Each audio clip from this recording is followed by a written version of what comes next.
Hello everyone, welcome to our lesson on American modernism.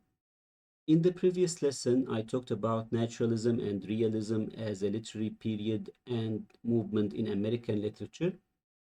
Today, we are focusing on American modernism as a literary period. So we are covering the years between 1914 and 1945. And to understand American modernism in literature, we need to get to know the historical context. What is modernism and why do we call it so? I'll display some of the similarities and differences between American modernism and English modernism. We'll see some of the key features of modernism in American literature, and I'll display some of the major authors and their key works in this literary period, and we'll get to see some of the examples of modernism in art and culture in America during this period. And we'll talk about the reaction of American modernism to the previous literary period or movement, realism and naturalism, and the one before, which is romanticism. By the end of the video, we'll talk about the transition to the next literary period, which is postmodernism. So let's get started. The historical context of American modernism. Here I'll mention some of the key events between the years 1914 and 1945, and we will talk about the possible significance or impact of these events on American literature. We can start with World War I, which took place between 1914 and 1918. This war had a huge impact on humanity in general and, of course, on literature. This event specifically shattered faith in reason and progress, and it created an effect that we can see in literature and art as we see the sense of fragmentation. The next event that we can talk about is the Great Migration. The Great Migration began in the year of 1915 as a mass movement of African Americans from the southern cities or rural areas of the US to the northern cities. This movement led to many other results, and among them is the Harlem Renaissance, which is a very important movement in American literature, and it had its cultural significance. We will talk about the Harlem Renaissance in details in a separate video after this one. And we have another important date, which is 1917, as the US Army enters World War I officially. And this is considered among the first global involvement of the US Army. The 1920s witnessed industrial growth and urbanization in America. This accelerated the pace of life and isolation as cities became centers of modern culture and anxiety. And of course, we see these themes obvious in American literature. Between the 1920s and the 1930s, we have the Harlem Renaissance that I've just mentioned. It is considered as the flourishing of African American art and literature. It celebrated the black identity and the cultural resistance of African Americans. The years between 1929 and 1939 witnessed the Great Depression, which is an economic collapse. This led to themes that we find in American literature, such as poverty, despair, and the disillusionment with the American dream. And we have the last event that I would like to mention in this lesson, which is World War II between the years 1939 and approximately 1945. The US entered officially in 1941. This event had its impact, of course, on American literature. We see themes related to the global conflict, destruction, trauma, and uncertainty. As we finish talking about the historical context, let's get to know what is American modernism. Well, American modernism is a literary and artistic movement that emerged in the early 20th century as a reaction to the rapid social change global conflicts, and the collapse of traditional values. It reflects the search for new forms of expression in a world perceived as fragmented, chaotic, and alienating. So it can be considered as a reaction to realism, which was the previous literary period in American literature. Now let's get to know why do we call it American modernism. The term modernism comes from the movement's radical break from the past and its quest to redefine art and literature, especially for the modern world. This phrase echoes Ezra Pound's famous command, which he said, make it new. Writers were no longer content with the realistic depictions of life as we saw in realism and naturalism in the previous literary period. Instead, they used experimental forms, explored inner consciousness, and tackled alienation, disillusionment, and existential doubt. Let's get to see the differences and the similarities between American modernism and English modernism. Let's start with the time frame. American modernism started in 1914 and ended in 1945. The English modernism between 1901 and 1939. It's important to remember that these dates are not fixed or exact dates, they are flexible. The historical context of American modernism is after World War I. Meanwhile, the English modernism started after the end of the Victorian era. The focus in American modernism is on the fragmentation of identity, race, class, immigration. Meanwhile, in English modernism, we see the crisis of meaning, disillusionment with tradition, class structure, and decay. We have some common points in the artistic approach, like the stream of consciousness and the experimental forms. We have the collage of American voices, like the regional, racial, and social voices in American literature. In English modernism, we have symbolism and myths and illusion. The key themes in American modernism, we can see the American dream questioned and the search for self in chaotic society. In English modernism, we see the loss of faith in progress and we see the individual's isolation. The tone or the style also can be a bit different. We have jazz inspired rhythms in poetry and prose, especially in African American literature.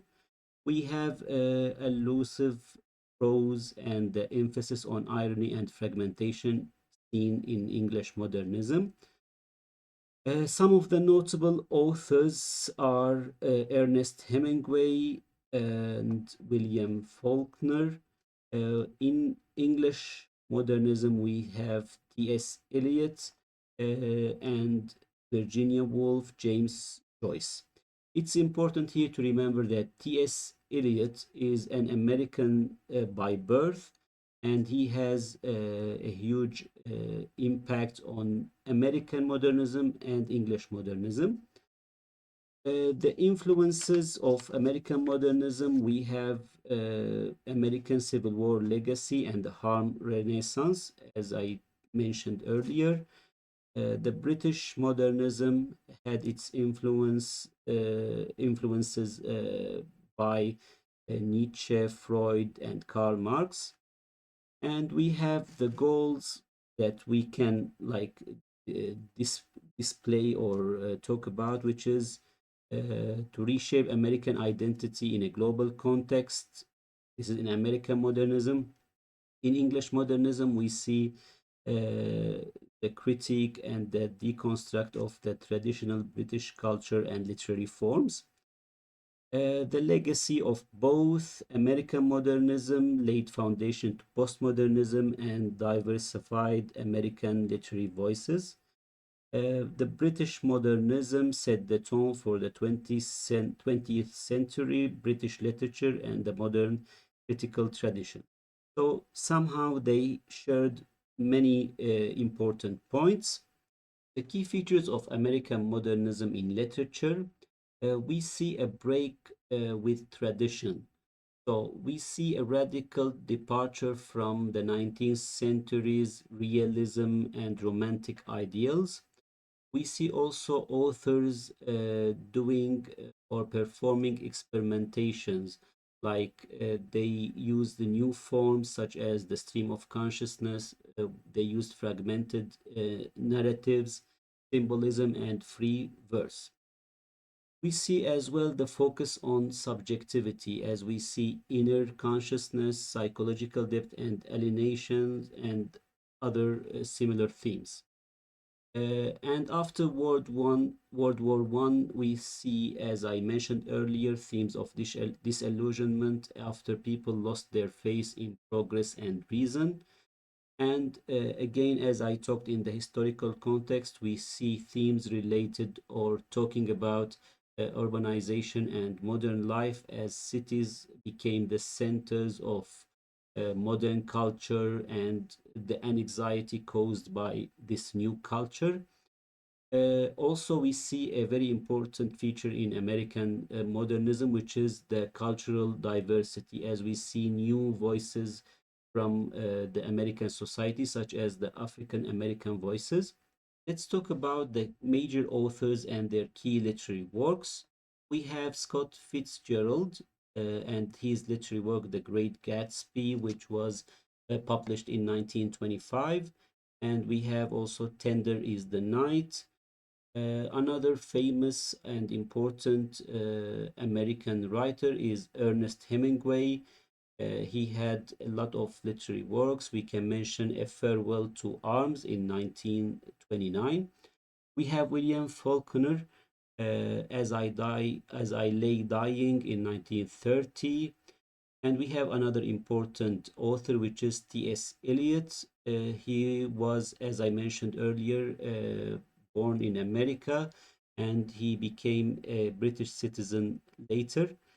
T.S. Eliot is considered among the most important modernist writers in American modernism and in English modernism as well.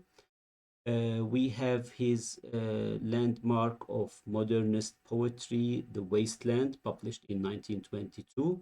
And we have many other important works by T.S. Eliot. So T.S. Eliot can be considered an important figure in both American and English modernism. We have also Ezra Pound in a station of the Metro, published in 1913.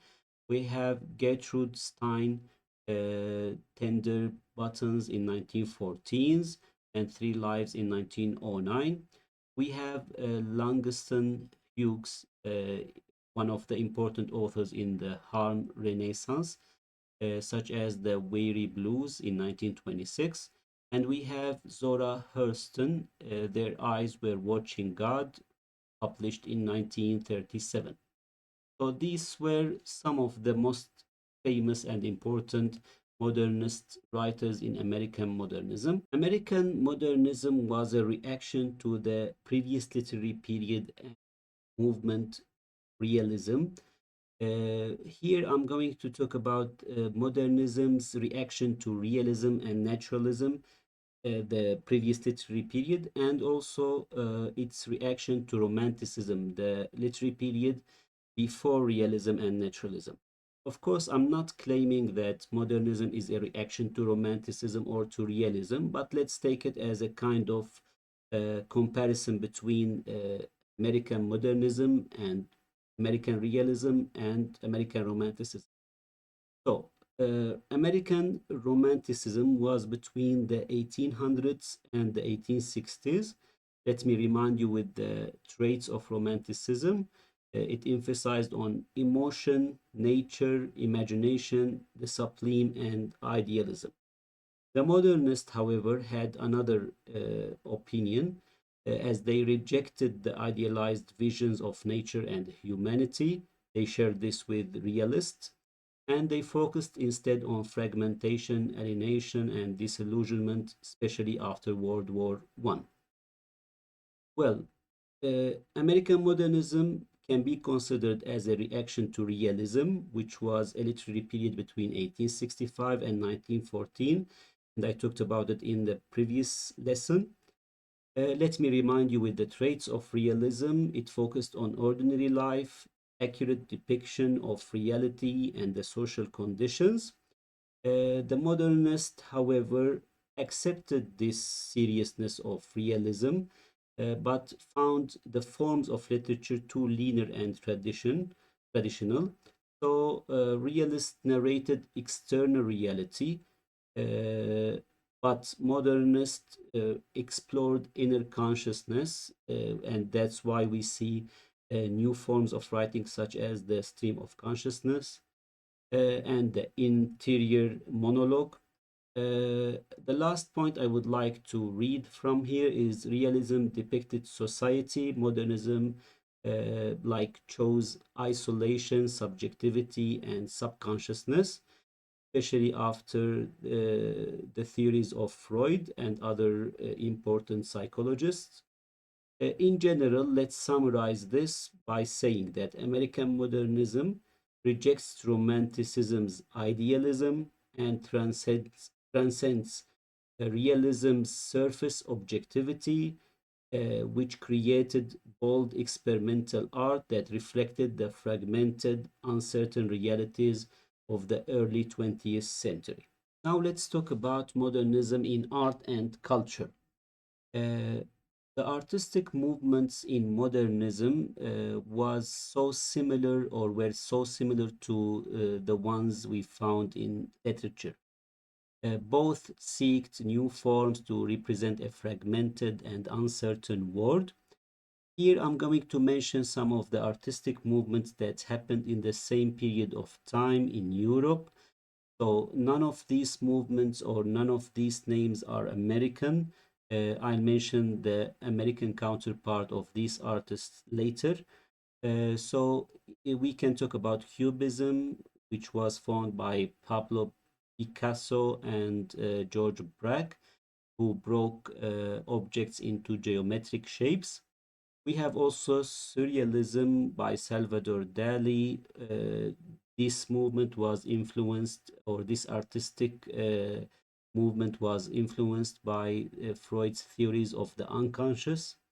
And we have Expressionism by the Russian artist Vasily Kandinsky, who emphasized raw emotion and subjective experience. So none of these were American. We can mention the important counterpart of these artists. We can talk about, let me read from here, Georgia O'Keeffe and Jackson Pollock and Stuart Davis. So these three artists were among the most famous modernist artists in American art. Let's have a look now at some of the beautiful paintings and photographs that represent that period in American history. We have this painting with the title Nighthawks by Edward Hopper in 1942. In this picture, he represents the nightlife in the American city, New York. I think it's a very nice painting. Let's move to the next one. Another beautiful example is this painting by Thomas Hart Benton titled Hollywood. Uh, Thomas was sent to Los Angeles in 1937 to cover a film production in Los Angeles, and he painted this painting, which shows a nearly nude woman standing in the center, and men around her are all gazing at her, which represents like the new goddess of that era, and the production of films and the new concentration of industry. Another example of art in American literature is the self portrait by E. E. Cummings. E. Cummings was an author, he was a poet, a playwright, and an artist, and he portrayed himself in this beautiful painting. Now let's talk about the modernist architecture and photography in general, not only in America. Architecture at that time followed this rule: form follows function. So the most important thing was the function of the building rather than its beauty. We have the rise of minimalist geometric designs. We have new materials started to be used, like glass, steel, and reinforced concrete.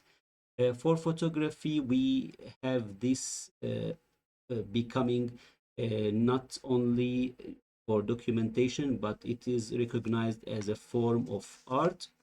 We have also the American photographer Alfred Stieglitz, who was a very important photographer.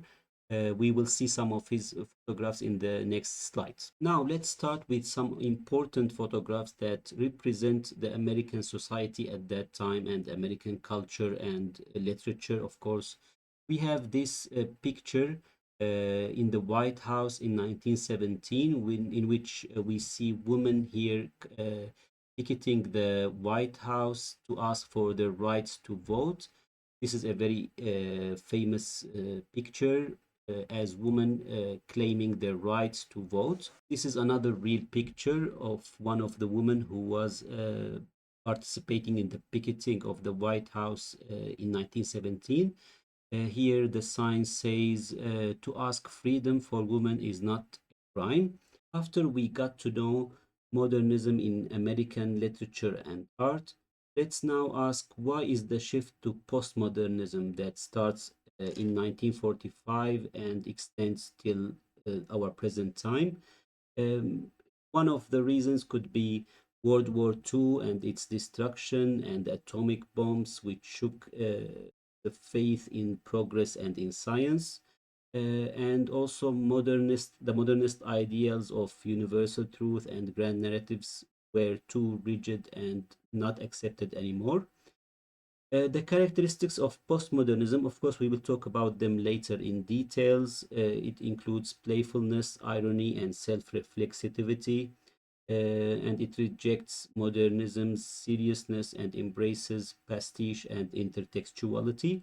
We'll get to know these qualities in details in the other videos. As we reach the end of our lesson, I hope that it was useful. In the next video, I will talk about the Harlem Renaissance, which is a cultural and literary movement within American modernism. It's not a separate literary period. So in the next lesson, Harlem Renaissance and then the last literary period, which is postmodernism. So see you then.